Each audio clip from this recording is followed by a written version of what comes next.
you to point out this well-dressed sister here to make me feel some type of way about myself becomes a problem. Let me get you.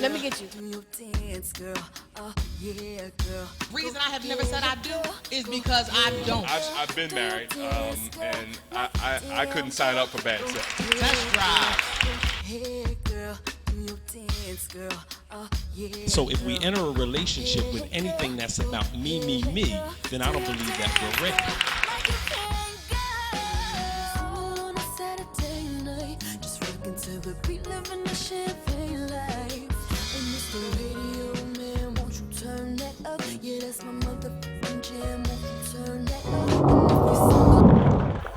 You are now watching Single on a Saturday Night, Relationship and Love and all that good stuff talk show right here, TGI Fridays, 4,000 City Ass. We do this every fourth Saturday, and we love to have new people. So come on out and join us because we have a good time. I am Shelly Williams, single, never been married, and yeah, I have someone. Yeah, I'm happy.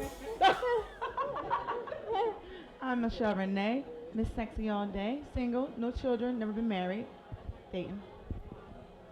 Pass it out. Hi, I'm Dr. David Pulley, owner of Diamonds and Rough Consulting, the relationship doctor and a soulmate specialist. And I'm single, not yet married, but I have a special lady in my life. I'm Davina, also known as Diamond Girl with Diamond Girl Consulting and Entertainment, and I'm single, sexy, and dating. I am Malisha, and I'm single, and I'm waiting. I'm not dating. I'm just waiting. Waiting, not dating. Oh. Findable. No, wait a minute. If you're going to be waiting, you got to make yourself findable. Okay. Wait a minute. She's dating. Right. She dates Making sure. herself. She goes out. She has a good time. She's all, literally, she's the life of the party. She is living her life. We had fun. We had some fun. It's okay to do that, but there's nothing wrong with the little male company as well. See, people think being single is like the worst thing in the world. It's not. You can have fun, do what you want, meet whoever you want, and you don't have to be around different guys every time you hang out. I have fun by myself too, you know? I just hang with a bunch of guys. They just want to keep hanging. They just want to keep On that note, David, you know? while she's having fun with herself, introduce yourself. Me and Malisha have fun with herself. Danyl. Oh, I'm sorry. Oh, I am Danyl. I am single, never been married, and y'all know it's going to stay that way until we meet the man who's ready to handle all of this right here. She has soft legs. I am David Scott, the elder statesman on the group. And next month is my anniversary for being on the show too, August. That'll be your anniversary month. I am single, I'm a father, and I am heavily involved in education in the city of Philadelphia as well as Delaware. All right, now we take this as education. As far as education is concerned, looking at last week we talked about the sexy singles and single on Saturday night, and we got into a very serious topic. We started the discussion about the whole concept of hating. And in the show, we want to talk about today what actually is hating. Is it more prevalent upon women and men? And what are there levels of hating? So when you speak about hating, can somebody like really define for me what is hating compared to criticism? I think only a hater can describe that. But you know what? No, that's not true. The whole concept of the hating versus non-hating is honestly from a man's perspective. He asked me seriously. This was like a serious non-show question. He said, "Why do women hate on each other, and why do men solve? What did you say? Something about solve? We solve quickly. Solve quickly. So do you think He men don't like it? Me why. Because the whole, like with women, we started talking about how many women have ever said, she thinks she cute, she thinks she cute. Is she supposed to walk around and say, I'm ugly, I'm ugly? No. What is wrong with thinking that you're cute? We in a society. It's not you thinking that you're cute. It's just you emanating the confidence that you have within yourself. But we live in a society where everything is based on being number one. I want to be the number one person in my class, the number one business. I want to have the number one profit margin. I want to stand out among everybody else. What is wrong with walking around saying, I am better than everybody else? What's wrong with that? Well, let me jump in. Please. Because I feel that way every day. No, I'm just jump in because this is who I am. But, and I'm going to take an example, is that Single on Saturday Night, the original core group went out to celebrate somebody from our group's birthday last week. and we took a picture. And the difference is, you get the picture and you look at that, and I think I'm the most beautiful woman in any room, because I'm just fabulous. Nobody else is as fabulous as me. That's just all there is, because there is nobody else in this room who is Danyl, who brings Danyel's qualities. That's why I'm the most fabulous person to me. But to David, I may not be the most fabulous person, because David may not like the qualities that I'm bringing. To Malisha, I may not be the most fabulous person. But you know what? The difference is, and the reason I was really thinking about this, is because this picture hit Facebook. And all I could think was, look at the beautiful people that I am surrounded by. And they were all different shapes and sizes. They was all different skin colors, different nationalities, different heights, different everything.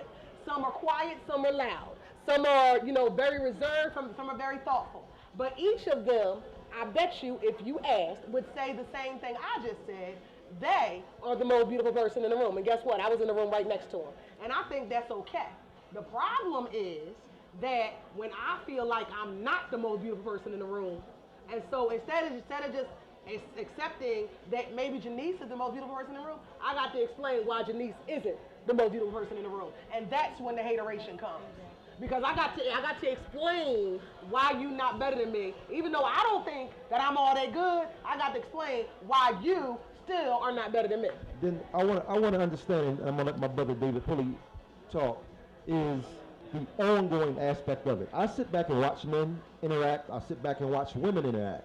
And when it comes to that whole concept, if you define hating as whatever we defined it as, I see it lingering much longer with women than guys. When we grew up, guys always said, well, he ain't tough. Tough was the biggest thing about a guy. Well, that guy, he ain't tough. But with women, I see the lingering of, oh, she's fabulous, but I don't like the shoes. Or you know what, she should have did the back of her hair.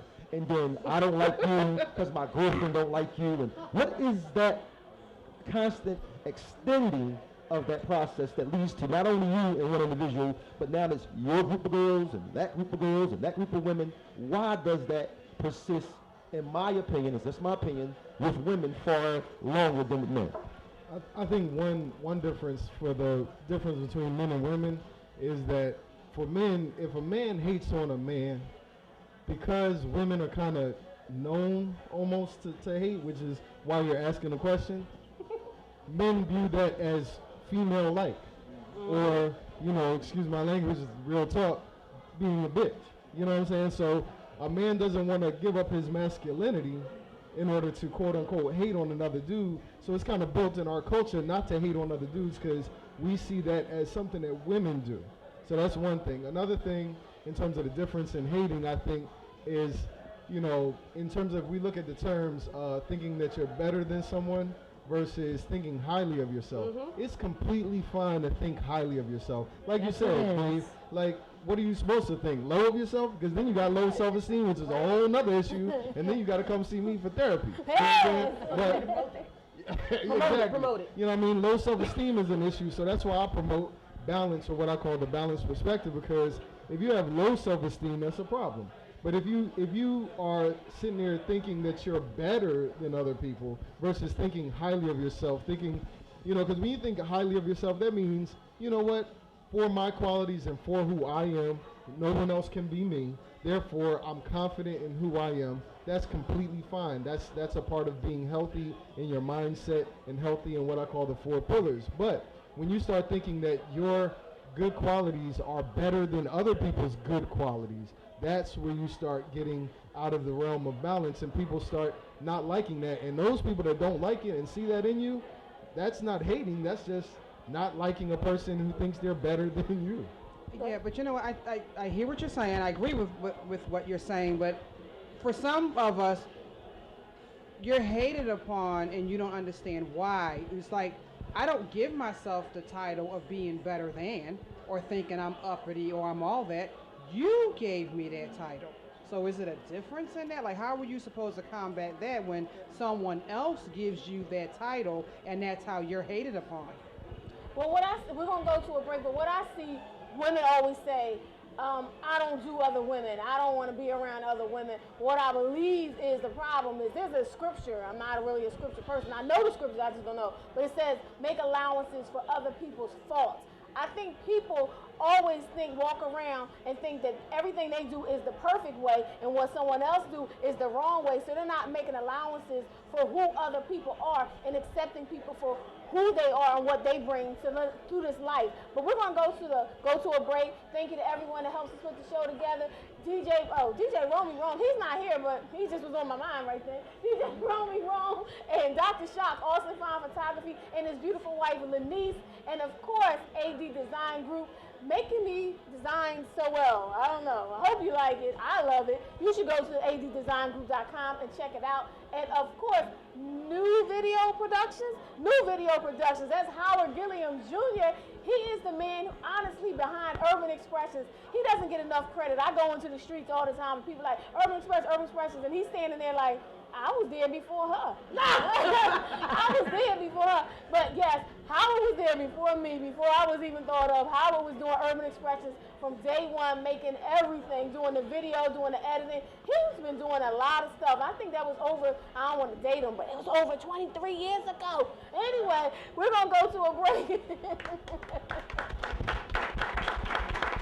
Hi, my name is Tim Hampton. I am the Assistant General Manager at TGI Fridays, 4000 City Avenue in Philadelphia. I'm inviting you to come down every fourth Saturday for a single on a Saturday night TV taping. It's a wonderful experience. Thank you. Welcome back to Single on a Saturday Night. We're talking about hating women versus men, women hating on each other and or not appreciating each other or talking about each other. There's a lot with the women. We just came off of how I don't think we accept each other as in our faults. And what's your name? William, right? William. Go ahead. You know, the one thing is sometimes people come from a place of lack where they feel as though within inside themselves that they're not enough. So when they see somebody else who's confident within inside themselves and, you know, they're willing to go ahead and put themselves out there with whatever business they're doing or just with living life to the fullest, then it comes to a point where I have to tear that person down because I don't have the courage or enough love for myself to actually go and do the same thing. I admire that person and I want to actually emulate what they're doing, but I'm just too afraid because it's of the judgment of what may come. So because of, I don't want to go out there and absolutely fall flat on my face. So now, instead of taking that chance, I'm going to nitpick about every single thing that other person is, and hopefully somebody else is vibrating on the same wavelength as I am, and they can come right along on this wave with me, and we can tear this person down, and now both of us really not feeling the greatest, but we feeling better that we made somebody else feel worse. If you focus on your plate and eat what's on your plate, you have no time to focus on what's on somebody else's plate. Exactly. I'm going to jump into this one, because that is the rest of the story of my life. Is that I know who I am. I've lived in my body for a long time, and it took me a long way to get this way. I didn't start yesterday. And I have learned that people either love Danyl or they hate Danyl. There's no middle ground. There's nobody who doesn't feel any kind of way. Either they go, oh, that's my girl, I love her, or it's, oh, that bitch. Like, really, I mean, that's the rest of it. It's kind of, you know, to the side eye. But the other thing that I have learned, and I mean, I used to really take it to heart, like, oh, what is it, you know? And I would. I mean, I'm not a person who's not about self-reflection. I'm not a person who doesn't take criticism. But I am a person who is reasoned and rational. Meaning, I'm going to assess what you've said, why the behavior is coming out. You know, because then sometimes you're like, am I crazy? But this is what I have truly, truly learned. The quality of people who love me far exceeds the quality of the people who hate me. And the reason for that is the people who love me love themselves. They love me because they love themselves. So they're not spending their time nitpicking about whatever. Just to answer David's question, David, the reason why women carry it on, it's always because women tend to maybe live vicariously through someone else. I want what she has. I want her car. I want her career. I want her man. I want to look like her, when they should be focusing on themselves.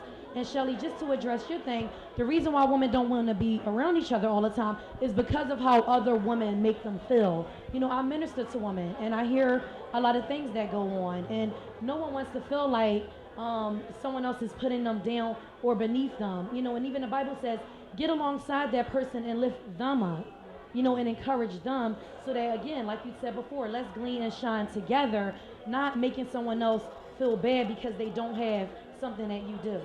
Sometimes, wait. Sometimes people feel that someone else may be putting them down as opposed to understanding a personality. If you've been around someone, we'll use Danyl as an example.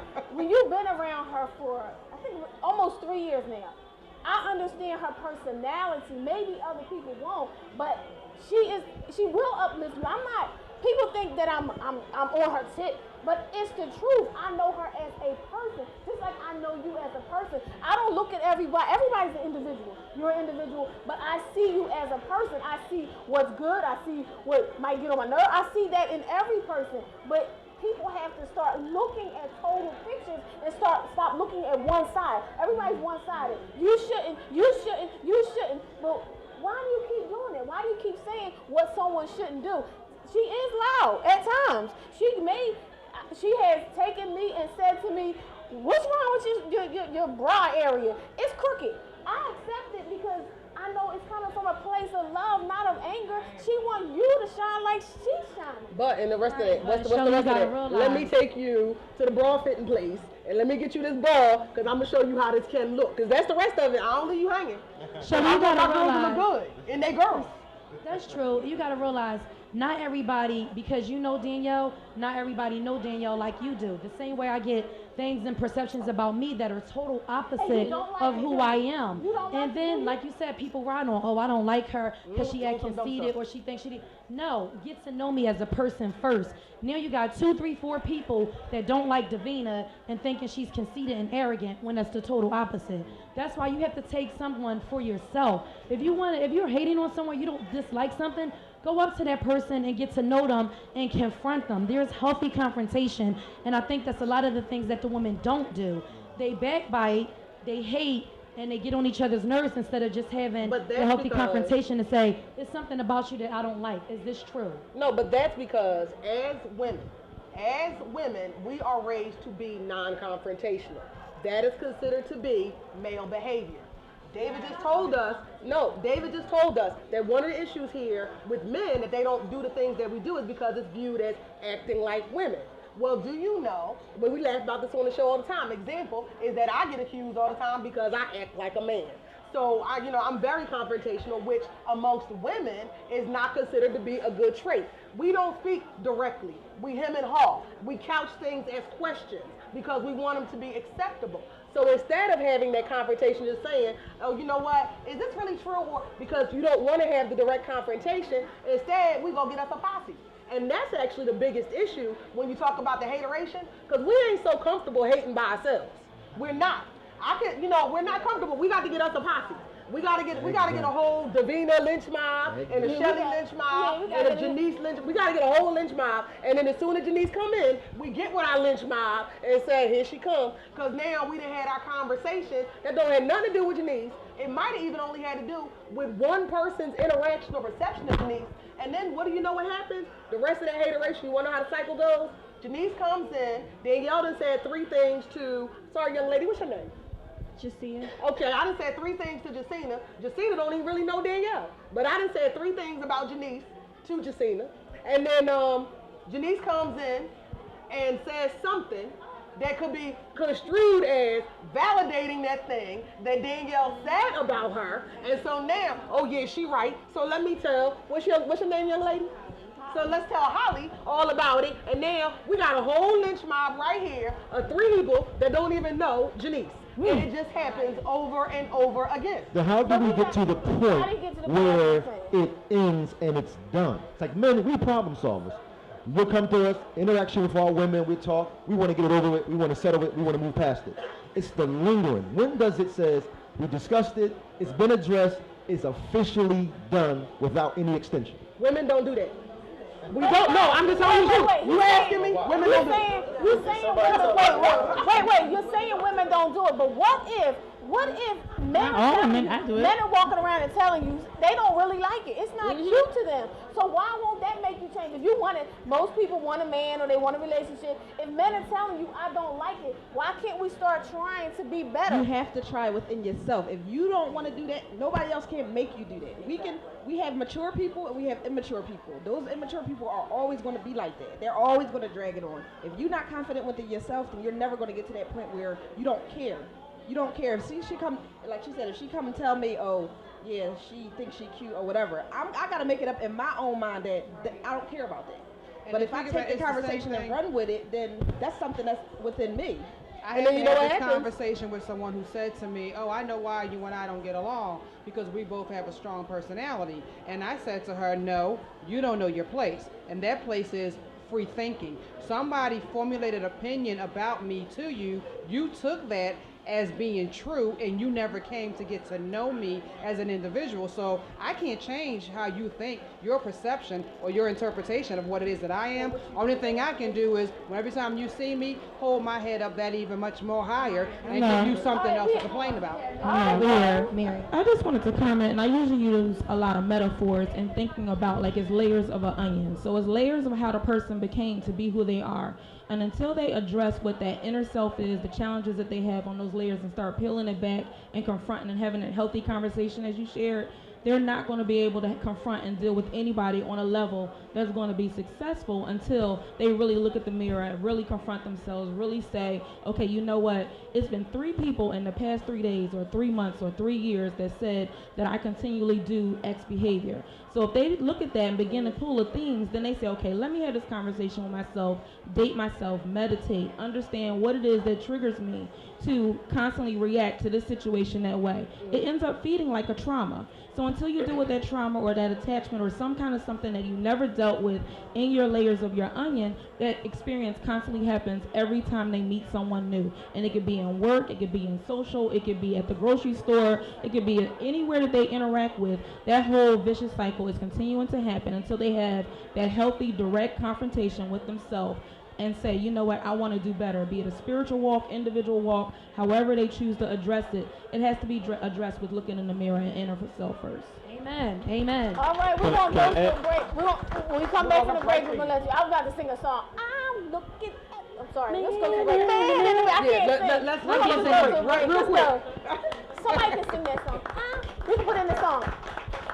Welcome back to Single on a Saturday night. We're looking at the man in the mirror, the woman at the mirror, reflecting on ourselves. It is my goal, honestly, it is my goal while we're here is to make sure we all start loving each other for ourselves first, love ourselves first, and love each other, and start really realizing it takes all kinds to make this world. You can't be in a bubble saying, I'm just going to be with people who are, I don't want to use color, but people are light skinned, with people are dark. You have to be and interact with everyone and make sure you learn how to be a part of everyone. But so that you can grow.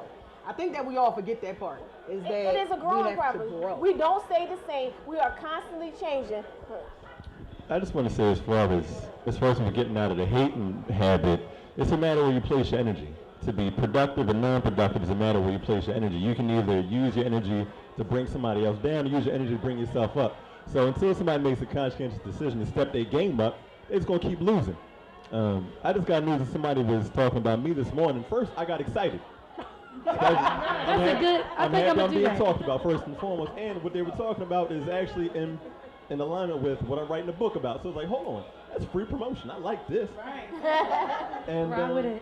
I say you can always count on people to be messy, you know. But the thing that we also have to remember as people who are trying to do our own thing is, other people's opinions and words don't have no arms. You know what I'm saying? Your feelings can't stop me from doing what I'm doing. Until you say something out your mouth that has the power to keep me in my seat, I'm going to keep grinding. I'm going to keep winning. If you like losing, you do that. I see you when I see you. Keep climbing. Well, I've been in a lot of situations where I try to be somebody I'm not, and I've talked about people, and I don't consider myself a hater, but I think I want to be like them at one point, and then I'd be like, no, that's not how you're supposed to be. I'm not a mean person, so I try to figure out how to be my own person. Like, it's kind of hard when I'm 22, so it's like you try to fit in with the wrong crowd, and then you end up doing stuff that you had no business doing, and then you wonder like, why did I do that? And at the same time, it's like, I'm a people pleaser.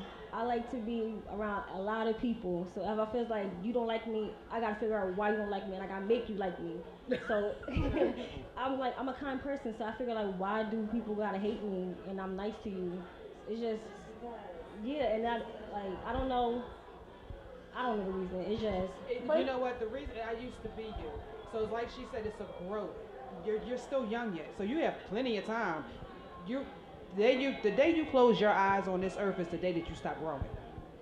Okay? Everything is a moment in time. You already took a step. You're hearing yourself by what we're saying. So here's a moment for you to take and grow from that. So long as you're doing you and you're comfortable with who you are, don't worry about anyone else.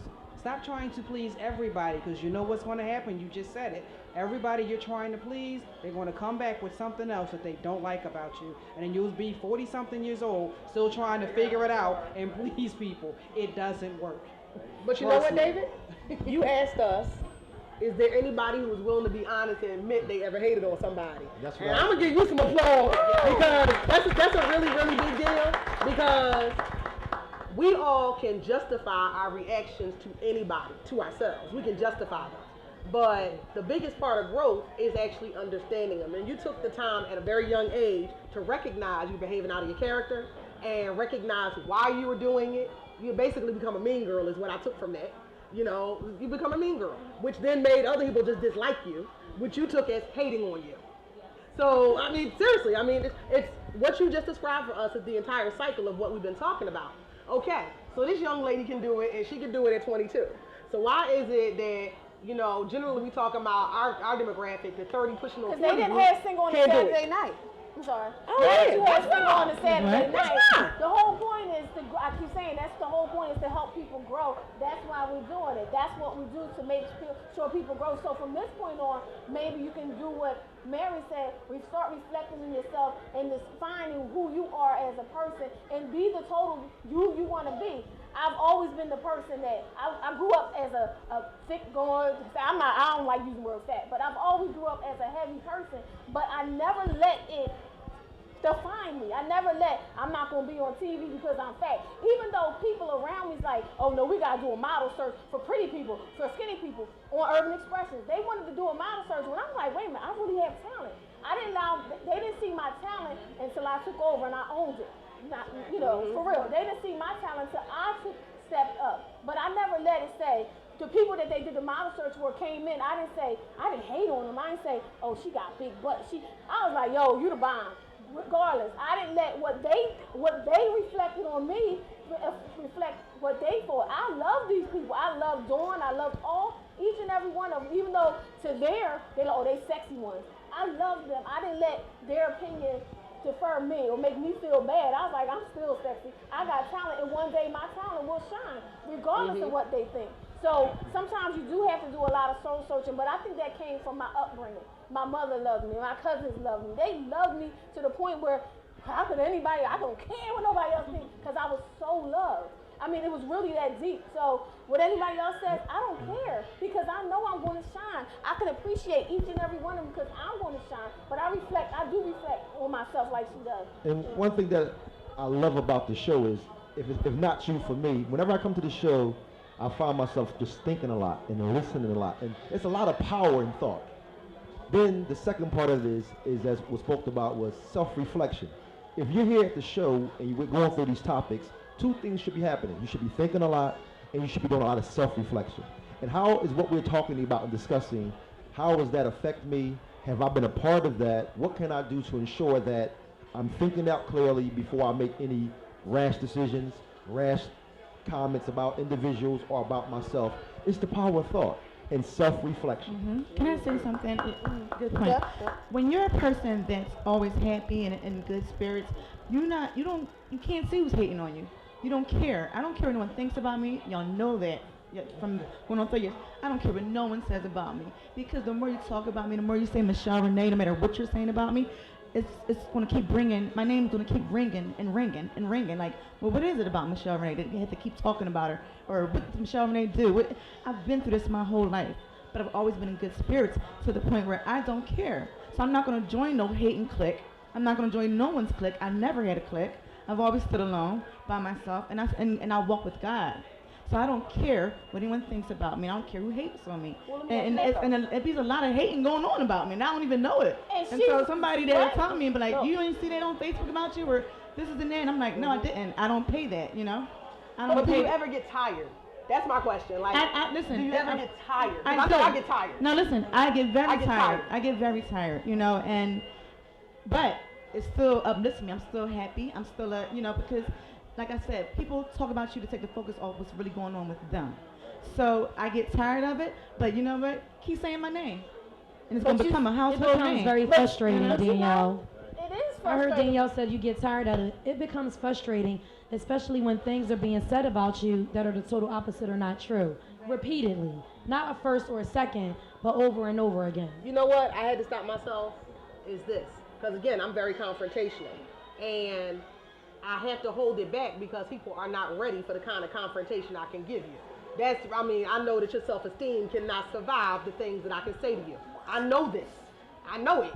So, my tongue is a razor and I will cut you. Can I ask why though? But the rest of that. Can I ask why? Why is my tongue so sharp? No. Because I have a sharp tongue too. No, That's why what I'm is saying. what? Like, why would you want to cut someone with that's the words thing. to bring them This is down? what That's what I'm asking. you. Yeah. That's what I'm going to tell you. Is that when I'm confrontational about it, because when I get to that point where I'm tired, that's where I was going with this. So you hear something that's untrue to you, and then you want to confront it, it's not going to be confronted in the best way. Because now, you done said all this about me, let me tell you about yourself. The self that you don't want to admit that is yourself. And that's why when it cuts so deep. Because those are all those things that you are thinking about yourself, which are the reason you are projecting on me in the first place, that have now left you more devastated than when you got started. So now you got to find you a new target of your hatred. That's what happens. It just starts at the start. And the rest of that is, now I done cut you like that and hurt your feelings. All I do is give you validation to that which you were already talking about me in the first place. So it becomes very difficult because then I find myself holding my tongue, which doesn't help me any because, I don't want to handle high blood pressure because you get on my nerves. I don't. But I really don't, but you have to. We need you to hold your tongue. But she is so particularly right. You always find a new person to hate on. We go from one situation to the next. I watch somebody go from hating on one person to hating on another person, and it's a continuous cycle. I think Soul, we have a special guest. Soul is in the building. He does radio. He's a DJ, but he also, has some good insight. Go. Yeah. Basically, I wanted to talk about what she said about when you hear the same thing over and over and over again from different people. That's when my man said there's a difference between hate and criticism. If you're hearing the same thing over and over again about you by different people, that's criticism. It's something about you that you're doing that people are pointing out there that you don't want to hear. Now, for those who, something that you said about hearing it all the time and getting it all the time. Listen, I've been hated on since I've been born into this world. You know what I'm saying? I've been hated on for my light skin. I've been hated on for my blonde hair. I've been hated on because I've been in radio. I've been hated on for being successful. I've been hated on, period. People will hate on your spirituality. Yeah. Seriously. People will hate because you're happy. Yeah, just hate you because of who you are. But it's who you are that makes you what you are. So people can hate you until, you're dead in the grave. But does that depict who you are? Does that depict the person and who you become to be? Then my question to everybody is then, how do you heal from hate? Some of us are not as mentally strong to deal with it. What's the process of healing from those who have put that weight on you for so long because of color, because of height, because of opportunity? How do you heal from hate? Some people have different ways of doing it. One, it's definitely turning to God. That's one. Two, you use that as a counteracting measure. You know what I'm saying? The one thing that people hate is the truth. That's the one thing that people hate is the truth. And as long as you tell the truth about a person, or you tell the truth about yourself, everything else will just go by. And that's how I got, that's how I go about my life. Because regardless of what anybody say about me, how anybody say about me, yeah, I was a dancer, yeah, I did this, that, the third, yeah. Regardless, I still know who I am, and I'm confident on who I am and what I'm going to do, and that's going to propel me. So, like they say, haters are your motivators. All you need is to get more. Not to be overly spiritual, but what I would add to that, because that was a very good point. What I would add to that in terms of how to heal is for those, again, not to be overly spiritual or overly religious, but I'm going to throw it in there. I'm going to bring in Christ. When we think of for those who are Christian or heard about Christ, right? He was the best to ever walk this planet and the best that ever will. However, he was hated on hugely. You know what I mean? If he could be hated on despite what he did for this world and what he did for people, how much good he gave to the world and how much of a good person he was just in general, that's one thing that all religions can agree on, that he was a good person. Whether you believe he was the son of God or not, they agree that he was a prophet or he was a good person. And he was hated on immensely. And if somebody like that could be hated on and he did no wrong to anybody, then think about it. We're not perfect, and we make mistakes and we say things that we don't mean, or we say things that are misinterpreted. So if somebody like that could be hated on, then so can we. And sometimes if you realize that, or if you think about a reference point like that, that can help to heal too, because if you realize that it's just going to happen. You can't avoid hate. It's going to happen. People are going to hate on you, so that can help you to put it in a frame of mind for you to move past it. So basically, it's nothing about you. It's about something that's going to happen regardless. It doesn't matter whether it's you.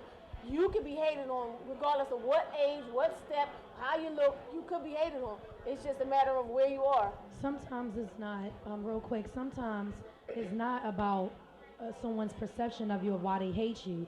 It could have been something that someone did to a person, someone that either betrayed you or did something hurtful to your career or your personal life, where it's natural to feel that hatred. So sometimes it's not just what someone thinks of you, it could be what was done to you. To piggyback off of what the two other brothers said, as far as the healing process, everybody's healing process is going to be different, but then it comes to a self realization where you have to say, this is what somebody's perception is of me, and I don't have to accept that, nor do I have to carry that. That's somebody else's baggage that they're trying to say, hey, look, I need you to take that with you and deal with that for me. And when you realize, when you come to the point of self-acceptance and self-love and knowing who it is that you are, regardless of what somebody tries to pass on to you, you can either let it stick like Velcro or it rolls off your back just like, water off of a duck's back. And that healing process begins with saying that I don't have to accept any of this. And then it comes to looking in the mirror and saying, well, who am I? What is it that I want to do? The age old of self-discovery. And then from there, you're able to proceed and continue to walk out of that muck, walk out of that pool, walk out of that dirty water, whatever it is you want to label it. But it comes to knowing back to who it is that you are. And then from there, you can incorporate spirituality. You can lean on God and lean on just, the divine understanding of what it is and who it is that you are and why you're here. So, to be able to heal from that, it can be painful, and it's downright, a gut check for yourself. Definitely. But I think it's also important for people to realize that, just like it was said between a couple different points of view, that sometimes we're avoiding pain because truth hurts. You know what I mean? So some of the things that we're trying to heal from, because we've heard something, especially if it's been continuously or a pattern of the same information, try not to heal too much and make sure, like Dave said, you're self-reflecting, because in your process of healing, you want to ask yourself and you want to self-reflect and make sure, is this information coming to me because it's something that I need to grow out of? Because if you count too many things as hate, then you're not going to pay attention to vital information that's going to help you elevate, which is exactly what the haters want you to do. They don't want you to elevate. So some of the hurtful information, without you paying attention to it, is actually going to make you not elevate, which would only make your true haters happy. And So then, that's called constructive criticism, that whole thing? and when you're exposed to something, like some people come from a place where that is the norm, to hate, and if you don't see a model behavior of something different, you're going to fall in line with everybody else. And, you know, I was listening to you intently and looking at you being in your 20s, the 20 generation is a little different. Y'all got social media that has exploded. It's easier ways to access people to hurt them compared to when I came through. And you got to be conscious of the climate that you in can dictate how your thought process is going to be. And the toughest thing to do is become an individual out of that group to think for yourself. Well, David, I mean, okay, you talking about the 20-something. One of the problems is the 30-somethings haven't mastered that. 30s, 40s, and I'm I'm just saying is that, you know, example, we got Twitter wars of some 50-year-old celebrities. Twitter, like, these are 50-year-old people that just don't know. I'm mad about it. Don't tweet about it. I'm mad about it. Just give it a minute.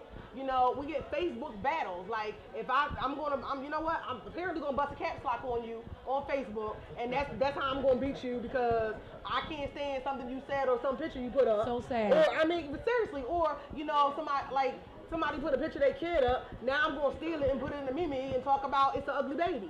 Like, it's just ridiculous the level that we have become because you can sit behind the keyboard, because it's not direct interaction. It's not like they want to say, oh, the bullying phenomena is new. It's not new. It's that before, if you say that stuff to my face, I'll punch you in the face. People that's afraid of getting punched in the face don't say that stuff. They don't. Like, I tell anybody all the time, my girlfriend, we had this whole thing. Some man said to her something, and she said, see, that's them people, you know, they ain't used to getting punched in the face. And we just laugh because that's the truth. They close talk you and all that. You can tell somebody ain't never been threatened with punch in the face or been punched in the face. Because they got a whole lot of yang to talk to your face. But when you behind a keyboard, that threat ain't there. And I can't find you. I'm never going to see you.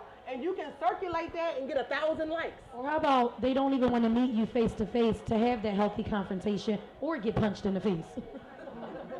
Go ahead, sir.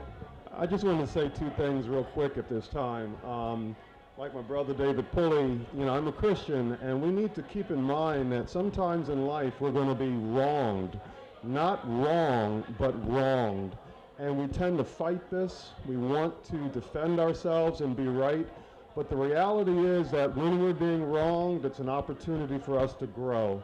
And it's like if you work out, when you are doing upper or lower body cardio workouts, that stuff hurts because your muscles are being ripped apart.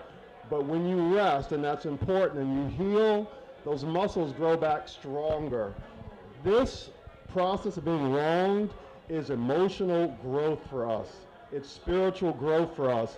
Yes, in critical situations, we want to make sure that we clear our names, but a lot of times what we need to do is just bear it and allow God to work these things out in our lives, and that is hard. The other thing I wanted to say is it is important that we speak the truth. But you see, truth without love is one of the most destructive things in the world, and it will cause beatdowns real fast. Love without truth is like drinking pancake syrup. It tastes good, but it provides no substance whatsoever. When you combine love and truth together and you seek God for his timing, you think about the woman at the well, for those of you who know that reference. God loved on her in the person of Jesus Christ. That woman was caught up in all kinds of frackle-knackle, and yet he spoke to her in such a way that he broke through all of her defenses, and that woman turned her life around. I mess up in this area all the time, but that is always in the back of my mind. When I speak to somebody, I say, Lord, I want timing, I want content. Please let these words be spoken in love with truth so that the individual is left with just themselves and what it is that they're dealing with. And Terry Gilmore is taken out of the equation. And then you got pancakes and syrup. There you Right. go. All right. When you're talking about, like in healing, one thing I want to say since we're talking about hatred, although there's a lot of hatred in the world, there's a lot of hatred just in our black community. And, you know, we can start right here, right now. Like when I see someone, Shelly, you look nice. Danyl, your makeup is nice. Tell a gentleman his cologne smell good. Support each other in business. Don't get upset. Don't get angry. Find out, how did she become the editor and for so long and so successful? Find out what makes them thrive in their career. Get alongside from them, glean from them instead of hating on them. I think it's very important that if no one else does, that us as a black community, that we stop hating on each other. You know, one of the most interesting things, I've been practicing, I'm a trial lawyer, and I've been practicing law for 14 years. And one of the most interesting things is that the firm clients, maybe 70% look like us. The clients who come directly to me, 90% look like others. And all the time, like, my friends or social network folks or whatever will always, they come to me with stuff that's not a case and not an issue when they want some free legal advice. But as soon as something that they had to pay for or something that they can get paid for that I can make some money off of, they don't come to me. And why is that? Well, I ain't want you all in my business. And that becomes the answer.